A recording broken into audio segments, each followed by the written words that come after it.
Well, reminding you, games tomorrow here at the arena. It's the UP Lady Maroons against the UE Lady Warriors. Yung mga hindi mo pa nakita today, tomorrow. And on our main game, it's Adamson Lady Falcons against DLSU Lady Archers. But in the meantime, Yes, back to take a this look at exciting game. Oh! An error. The middle hitter, rookie, Midori. Suji. It's a cute name, Midori. Hirotsuchi. Good serve from Acevedo. Banatigla on the crosscourt. Power alley there coming from Maru Banatigla. The top. Karangan enters in for Hirotsuji. Well, we often see Karangan on the service line. And also, one of the reasons why she's brought in is because of defense. That's right. Rich, I know that was well read by Banatigla. Kainglet to Banatigla, partially blocked by Ateneo. Kainglet. Makulangan to Ortiz for the power tip, but still a good ball. Oh, Ortiz this time with the perfectly executed quick hit. We haven't seen much from the other players. Normally, outside hitters and the captain, Maizo. Pero ngayon, we're seeing a variety of plays from Di Makulangan. Micah Ortiz, another tall player from UST. We've seen her improve a lot. That was open. Smart play there. Micah Ortiz coming up with a push. As a timeout is called by the Lady Eagles. Sa likod ng laban, nandito yung black. Huwag kang magtago dyan sa ganyan, oh. Lumabas ka. Hindi po palo dun. Hindi naman, kukunin mo yan lagi, oh. A-adjust ka dyan, oh. Pumapalo yung kanina dito. Nandyan silang dalawa. Kung mo tumakbo ka rito sa likod dito, ano kukunin mo dyan? Lumabas ka rito, kunin mo yung diagonal, oh. Tapos huwag kang sama na sama.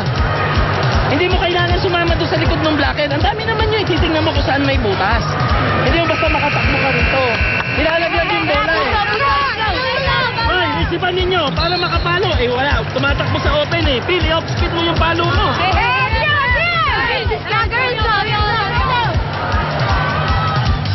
And Coach Roger, because he knew that, and he knows na hawak pa rin nila yung momentum eh. It's just that UST coming up with really good plays.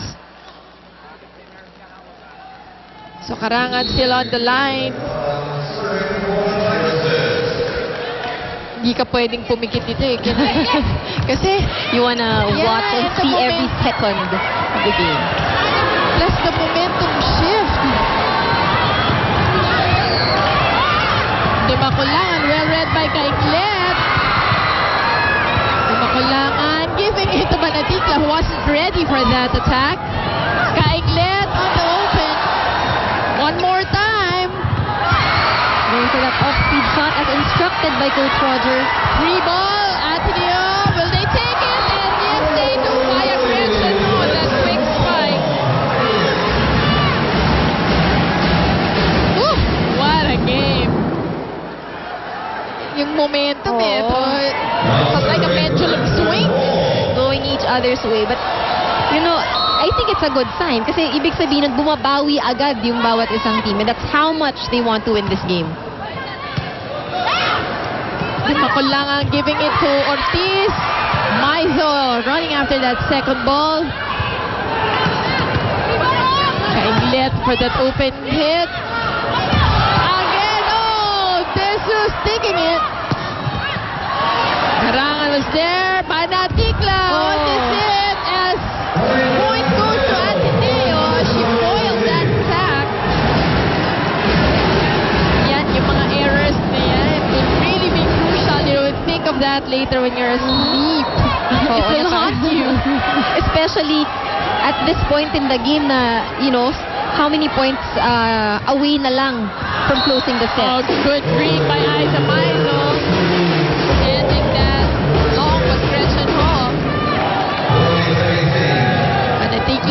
serve. Ito, kailangan importante yung mga serves. You have to put it in.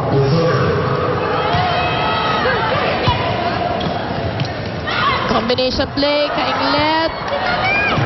Lima kulangan. Free ball to Ateneo. Bea Pascual. Good coverage. Almost good coverage there. Lord Sanchez that didn't go over.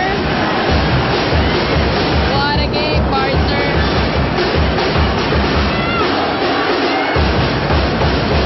Panadikla still on the service line. Playing on her second year. Oh, and that cross the line. As if had a gamble on that call. Pero yun ang turo eh, di ba? Pag lumagpas ng bewang mo, outlet na yun. But in that case, it's floater eh. Yan ang mahirap naman pag floater. All of a sudden, it drops. True.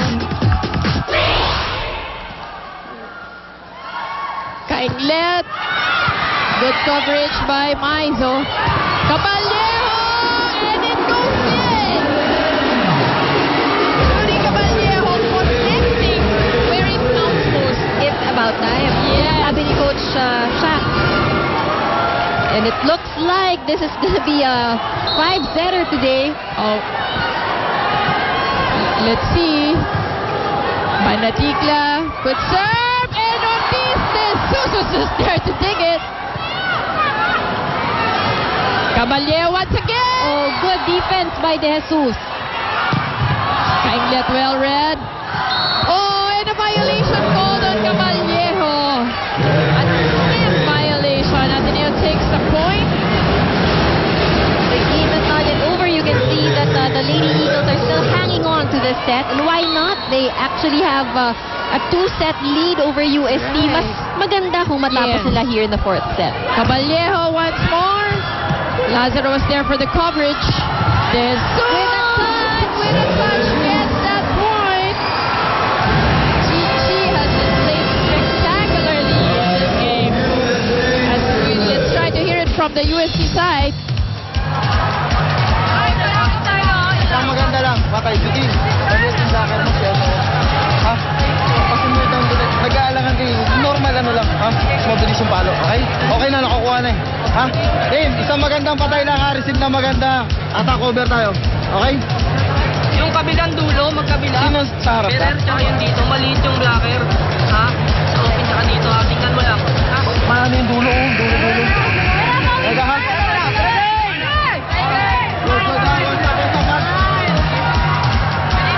Well, Caballero on your screens, being reminded by Coach Shaq, motivating her to starting to get it, but she's playing so well.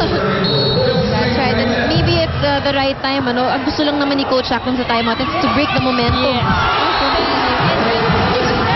Ortiz takes that point and USC smelling it, so tying this ball game and forcing a 5th set.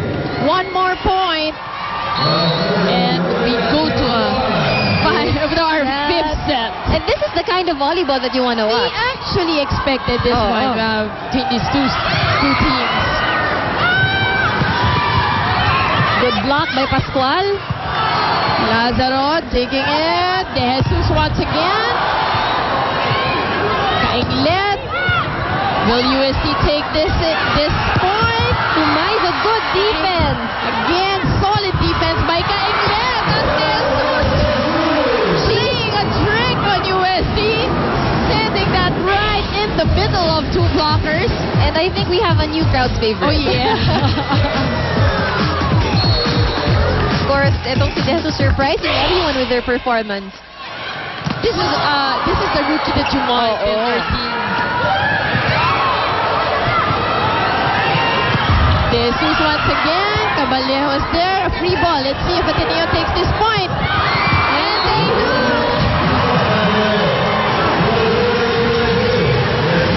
Oh my goodness, partner. Now it's just a 2-point lead for USC, but still match point.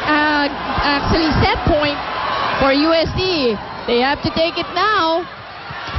And Maizo. Very unlikely error that we see from the captain. So let's hear it once again on the side of USD.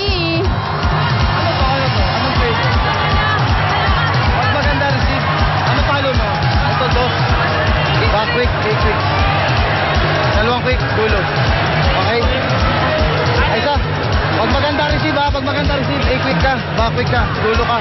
Okay, o doon ka na, doon ka na ha. Doon ka na. Pag pangit, dulo-dulo lang. Okay, hingi ng bola. One stop lang, okay? Isa lang yan, patapos na, okay? Pampit kita, ha? Patapos na, focus na, focus, focus! Isa lang ang ganito. This is such an exciting game when we are just in day one. Holding on to my seat, but I expected that this would be an exciting game. Buti na lang wala si Doc Ian. Hindi, bugbog yung isa sa atin. Maizo. At Tineo. Jesus! Oh! Again! I don't know what it is with that shot. That one was clearly a different. Slow? Mahina eh. Slow hit, slow shot. Someone was there to take it. But again, Jesus with her magical hit gets another point. May magic? Oh! But Maizo! On the quick hit! Definitely a point to go to the captain. Goodness. Yes. And Suji now enters. Now it's This is a critical point in the game. We know na pag bumalik yung bola dito sa UST, high percentage yan. Crucial ngayon to play ng Ateneo as they foil the play. And Maizo! Making it look very easy. Again with a touch shot. Takes this set and we are just tied actually. There's still one more set, folks. There's one more. It's gonna be an exciting fifth set Oh, for everyone. definitely. The crowd has gone wild here at the arena, as you can see. 26-24 on the fourth set. More of this game when we come back.